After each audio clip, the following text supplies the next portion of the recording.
por el poder de Grayskull.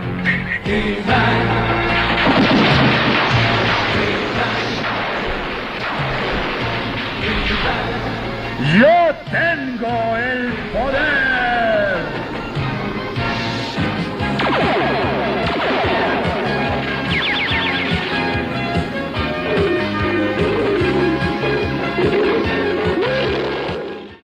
Hola, ¿cómo están? Bienvenidos a mi canal, yo soy Optimus Retro. Pues aquí estamos ahora con este intro de los amos del universo, la transformación de Adam a He-Man, el hombre más poderoso del universo.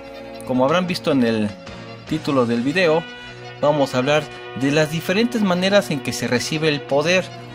No solamente ha sido lo que vimos en la serie animada de Filmation, sino que han sido varias formas en que se recibe ese poder, el poder de Grayskull. Vamos a empezar desde el inicio. Vamos a empezar hablando de la línea de juguetes que, recordemos, fue primero antes que cualquier cosa allá en Estados Unidos.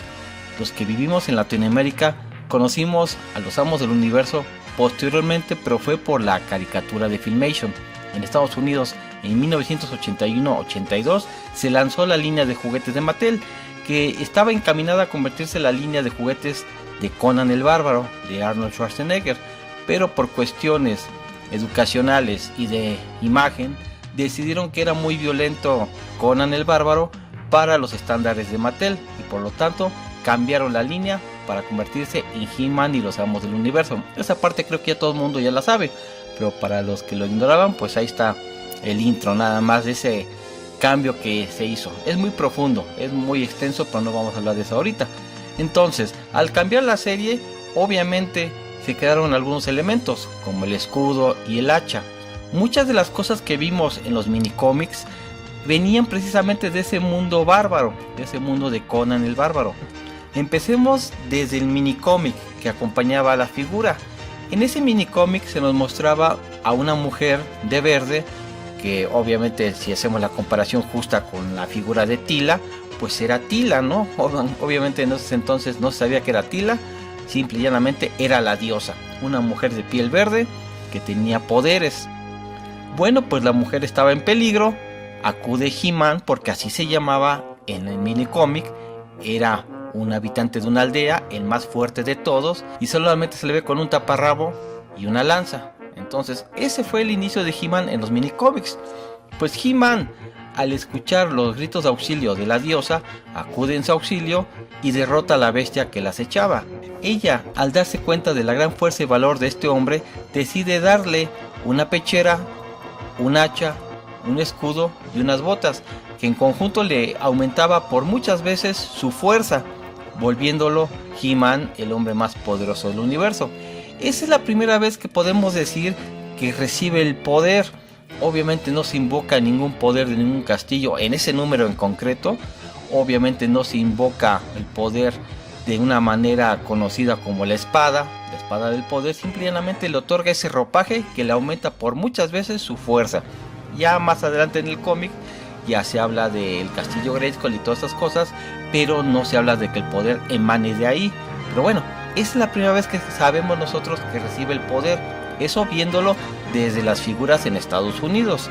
Bueno, en ese inter de 1982 a 1983, recordemos que la caricatura de Filmation se lanzó en septiembre del 83. Pues en ese inter, la compañía DC Comics, la misma de Superman y Batman, decidió lanzar cómics de He-Man, los amos del universo. Ellos aportaron mucho a la historia y se los voy a poner en imagen para que vean que en esos entonces ya se empezaba a conocer a He-Man, pero con una identidad secreta que era Adam, y por supuesto su fiel mascota Cringer. Para muchos los que pensaban, o se pensaba en esos entonces, que Adam y Cringer eran invenciones de Filmation, pues fíjense que no, porque ya DC Comics ya tenía esos caracteres, esos personajes, esas modificaciones que se hicieron a los cómics de las figuras. Esto estamos hablando de meses antes de que se estrenara He-Man y los amos del universo de Filmation. Entonces ya se tenía a un Adam, ya se tenía a un Cringer, ya se veía a una Teela mucho más definida. Pero la cuestión del poder, que es lo que nos estamos abocando, no lo recibía simple y llanamente poniéndose un ropaje, o no lo recibía levantando su espada. No, él tenía que acudir junto con Cringer a una cueva. En esa cueva se encontraba a la misma diosa, ya no era de verde, era, digamos, una combinación entre Tila y Sorceress. Dense cuenta, vamos a hacer una pequeña pausa, de cómo en esos entonces no cuajaba el concepto de He-Man y los Amos del Universo, porque como venía del intento fallido de hacer un Conan el Bárbaro, pues había que crear una historia, una estructura. Entonces, ya saben el relajo que se armó, era Tila, o era Sorceress, o era la diosa, ¿no? Entonces, ella los transformaba ahí, y ya salían transformados a combatir al mal. Pero no puedes estar recorriendo siempre a la misma cueva a que te transformen. Obviamente tenías que modificar esa historia en esos cómics. ¿Por qué? Porque era algo ridículo que si estabas en un extremo de Eternia, pues cómo te transportabas, ¿no?, a la cueva del poder, vamos a llamarla así. Pues así fue como también se obtuvo el poder. En este caso ya era Adam. Acordémonos que en los minicómics pues era He-Man, así lo conocimos en los minicómics. Ya Mattel posteriormente con la edición de Classics de las figuras le puso el nombre de Ular. Entonces bueno, Ular, entre comillas, recibió el poder de la diosa por medio del ropaje, la pechera, las botas, el hacha y el escudo. En los de DC Comics recibe el poder Adam, pero en la cueva del poder, vamos a llamarla así. Y ya posteriormente, cuando Filmation en septiembre del 83 lanza He-Man y los Amos del Universo, ya sabemos que tiene una espada de poder, para no andarse transportando a la cueva, no solamente levantar la espada en alto y evocar las palabras por el poder de Grayskull, invoca el poder del castillo y se convierte en He-Man, y él decide en ese momento si convierte a Cringer en Battle Cat. Entonces son las tres maneras que se recibe el poder. Todas son distintas, todas son variadas, pero dense cuenta que como las empresas fueron poco a poco puliendo y creando y generando la Biblia que actualmente se conoce de los Amos del Universo.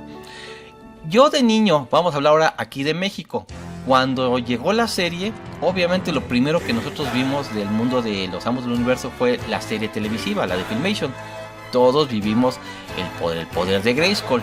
Pero cuando empezamos a comprar las figuras, el cambio fue radical, porque en los minicómics vimos totalmente un mundo distinto, en que era un bárbaro, en que era un individuo de una aldea, bueno, lo que ya platicamos.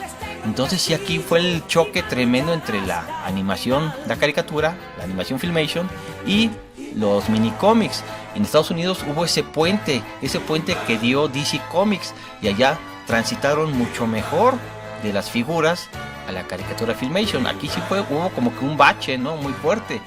Algunas personas sí alcanzaron a traerse los minicómics de allá y estuvieron más enterados. Sí hay como que una historia de por medio que iban construyendo sobre la marcha, y me queda clarísimo que Filmation obviamente se basó en el trabajo tanto de los minicómics, pero también de los de DC Comics. Cómo se ha recibido el poder de varias maneras. Conocemos a básicamente tres He-Manes, ¿no? El He-Man salvaje, el He-Man de DC Comics y ya el He-Man final de Filmation. Pues aquí viene la reflexión a futuro, que ojalá si un día lanzan una película u otra serie televisiva, tomen lo mejor de estas tres transformaciones, tomen lo mejor de estos mundos y tomen lo mejor de la Biblia Motu. Si He-Man va a ser He-Man desde el principio, pues que lo dejen así. Como fue en la película del 87, ahí no existía Adam, era Dolph Lundgren ya como He-Man. Pero si va a tener una identidad secreta, pues que tengan la finura de hacerlo bien y no cometan estupideces. Yo espero y anhelo que tenga una espada de poder, donde tan icónicamente vemos que levanta la espada en alto y evoca las palabras por el poder de Grayskull para poderse convertir en He-Man, el hombre más poderoso del universo, y no vayan a empezar a hacer más estupideces de las que están pasando actualmente con la nueva She-Ra. Nosotros, los que sí seguimos a los Amos del Universo desde el día 1 aquí en México, pues estamos más emocionados y entusiasmados a leer cada cosa nueva que sale de ese viejo He-Man. Algún escritor que sacó un artículo, algún dibujante que tenía ahí bocetos guardados y los empezó a publicar, todo lo que se ha venido últimamente y que han estado escarbando, a nosotros, bueno, a mí en lo personal me emociona mucho. Voy a procurar en los siguientes meses hacer más videos de Amos del Universo, puesto que ya viene la Wave 3 de la línea Filmation de Super 7. También, si hay alguna información nueva que salga de alguna cuestión de los Amos del Universo, inclusive de She-Ra, también voy a tratar el tema. Pues este fue el video del día de hoy. Te saluda tu amigo Optimo Retro. Nos vemos en la siguiente. Bye. Uno quedará en pie y el otro caerá.